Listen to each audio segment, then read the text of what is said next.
Hello and welcome once again, Mr. Bill Gates, on Times Now. And second time that we have you on, frankly speaking. It's a pleasure to be with you. And the goalkeepers report. Startling findings in the report, especially as far as malnutrition is concerned. You bring up some very startling numbers.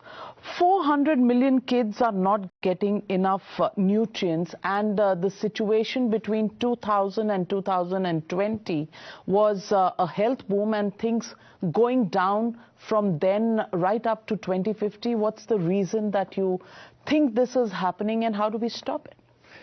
Well, most people aren't aware of what a miracle it was that, we cut overall deaths of children from 10 million at the turn of the century now to under 5 million. A lot of that was we got out new vaccines for all the world's children, and that helped with diarrhea, pneumonia, pretty amazing. Then the pandemic hit, and then the aid budgets that are very important, particularly for Africa, got diverted somewhat to other issues. And so now we need to resume the generosity for health spending. We're advocating for that. We need to pick up on new innovations. And so the good news is that in all areas, but what we're highlighting is in malnutrition, we understand a lot better what vitamins to give a pregnant mother, or how to fortify food to get these micronutrients without a big cost increase. And so both in India and all sorts of other countries, we're trying to scale this up because even these interventions that we already understand could cut those numbers by a third. That sounds promising, but the bleak scenario says about 40 million additional children will be stunted by 2050, and 28 million additional children will be wasted. Now, these numbers really mean that we need to do something about this today. And for countries like India, what would you advocate in terms of public health policy? Well, climate change is a headwind. The progress that we'd like to make will be made more difficult. And of course, the nearer you are to the equator, the more the absolute level of heat becomes very troubling. And so India is amongst many countries that are going to have to look at more air conditioning, trees in the city, using seeds that deal with the temperature better, looking at a bit more irrigation so that the flooding and droughts are a bit less common. And, some of that's underway, but it's a challenge. We need to adapt at the same time that the world needs to stop the emissions, but that's going to take time. That's the mitigation piece. And so the lens to think of this in are the children. How is climate change making their life more difficult? And therefore, what innovations, particularly in agriculture, but other areas, to take those numbers and reduce them.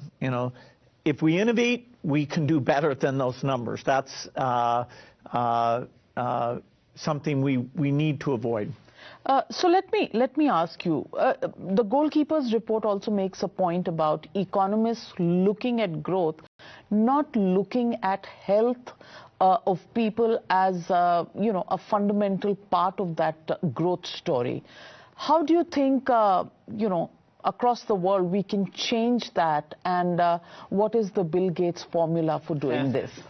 Well, the World Bank, I would say, really did start talking about human development, that it's not just GDP per person, because as you make investments in children's health and their education, that pays off 20 years later. And so you want countries to really measure themselves and be incentivized to do better on health and education. And then it will, with the leg, be fantastic economically. And I would say India's been very good on that. They have programs that Our new research is helping to inform how to make them even more effective. But India has substantial programs, midday meal, trying to make sure that the food that's used there is very nutritious food. So a lot of the pioneering of doing better on malnutrition, we're doing that with our partners in India because even though it's not a solved problem, the effort being made there is very impressive. You have a close connect with Prime Minister Modi, or at least that's what it looks like when you are together on camera, and that's the sense people in India get. When you speak with Prime Minister Modi on the issues of health, malnutrition, what are the specifics and in terms of the vision, how can India do things better, and any ideas that the Prime Minister Narendra Modi has discussed with you? Well, I'm very pleased that he prioritizes health. He's really speaking out about that.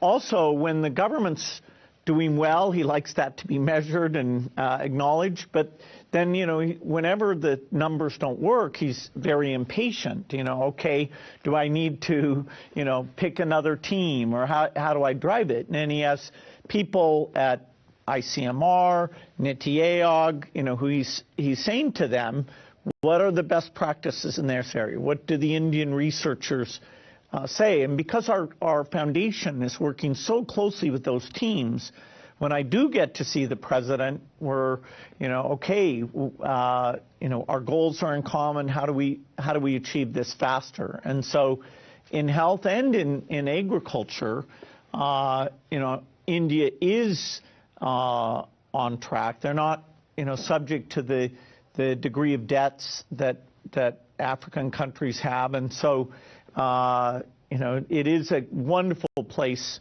that will not only set an example but prove out new technologies. Mr. Bill Gates, the question here is also, the last time we met at a breakfast meeting with some ministers of the Indian government with you, and you were talking a lot about the kind of data that the Indian government has, and data that actually connects people to the needy people, the welfare state, and how there is a whole model that works on the data availability and connecting people to the needs. How do you think India is doing in that direction in terms of reaching the last mile to the last needy person in a welfare state? Well, the ultimate test in the world of health is to look at a number of the deaths. I mean, it's tragic stuff, but to look into it and figure out, okay, what was the cause of that? Is it diarrhea? Okay, do we need a vaccine, or is that, better sanitation? Was it pneumonia? Okay, did they get the vaccine? And so this idea of really understanding those deaths, which is a lot of Indian researchers, some of whom we give grants to, that's guiding the priority. India in general has very high vaccination coverage, and there are parts of the country where it's not as high. India manages at the federal level to provide more resources to the poorer states, and that, I've seen that's being applied now to improve the quality of these health services. So that constant feedback loop, yes, there is an awareness, are we Kala-Azar? Are we near to eradication? No, okay, it's still in these few places. What do we need to do there? There's these so-called neglected diseases where we do these mass campaigns, and the coverage levels of those drugs wasn't high in some places. And so now we've seen that, and the government's driving the quality there. So, you have to be constantly learning. When the failures, things don't go well, you have to kind of say, okay, how do we adjust that? And, health in India is on that learning curve. Let me also ask you, you often talk about the fact that climate change is not something businesses are talking a lot about, and with profits needs to come in a little bit of responsibility and accountability. Do you think climate change and the health indices of human beings across the world are connected, and is there enough that is being done in that direction? Yeah, so the data in our report, I'd say, is one of the first times that you're really seeing a serious numerical analysis. You might think, okay, everybody's going to die, or that it's not a big deal. And here we're providing, a real model that connects the temperature to these health outcomes. Climate change, we need a lot of innovation. Today there's a lot of activities, cars, buses, making cement, making steel. And through innovation, we need the price of that, the clean approach, to get below the dirty approach. And so I fund a lot of that kind of work. As we make progress on that, India will be a very important place to scale that up. And so I'm often talking to partners about, okay, what does this look like? Tata's in the steel business, Reliance is in the solar panel business. So we're going to get to a stage where even beyond building solar fields, India has to participate in this green industrial revolution.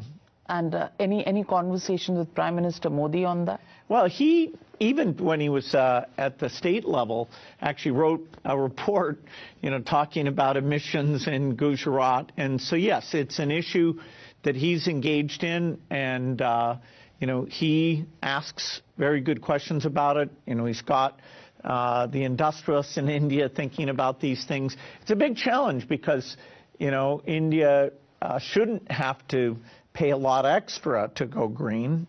We need to help with innovations. The coal usage probably is not going to go down too quickly, but the sooner we get started on this, the more progress we'll make. Let me ask you a completely different question now, based on the Netflix documentary that's just come out, What's Next? The Future with Bill Gates. And you talk here about misinformation and the social media challenge. And you also spoke about your daughter and her tryst with, trolling. And trolling is big business.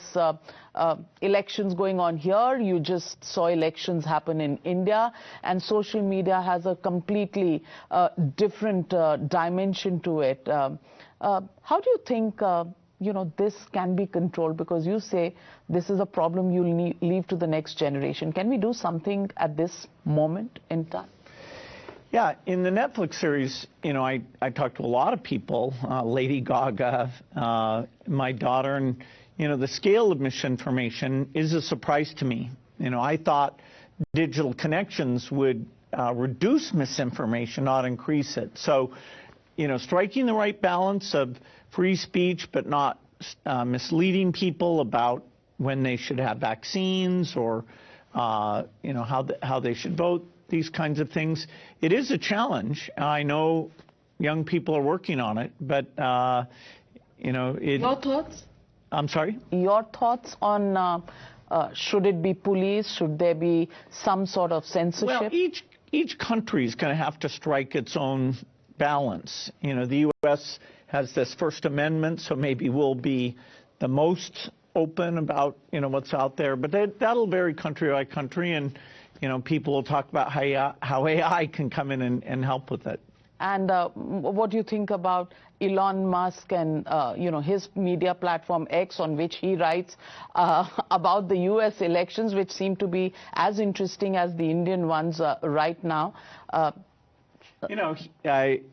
don't know what he's writing, but, he's definitely done innovative companies. Hopefully he'll make his platform help us reduce this misinformation.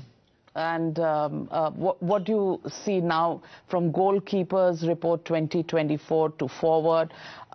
Any predictions on American elections you'd like to hazard a guess? No. I mean, the quest for reducing malnutrition is going to go on. We'll have different people elected. Some would be better than others. But, my commitment to these causes won't vary based on who gets elected. And how did you enjoy your interview with Prime Minister Modi?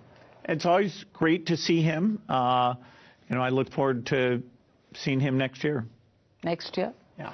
Well, we'll wait for you to come back to India. Seems to be a place, hopefully, that you enjoy with all the food and all the activity that happens there. But thank you very much, Mr. Bill Gates.